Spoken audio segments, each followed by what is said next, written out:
మాకెందుకు మాది కాదు ఆ నినాదం గని అవగాహన లేకున్నది కొంత సమాజం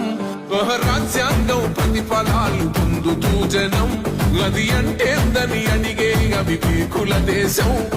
జీవితాన్ని దారపోసినాడు రమణకై అవమానాలనుభవించి నిలిచెర బలమై భావితరాల బతుకులు మార్చుట కొరకై అనసబడిన వాళ్ళ కొరకు పుట్టెర వెలుగై నువ్వు చదువుతున్న ఈ చదువు ఆయన రాత నువ్వు చేసుకునే ఈ నౌకరి ఆయన రాతే నువ్వు పొందే ఏ పదవైనా ఆయన భిక్షే జై భీమ్ జనకుండె నినాదం అందరం ఒకటై గెలవాలి సమాజం జై భీమ్ ఒక యుద్ధ నినాదం అందరి కోసం గది పోరు ప్రవాహం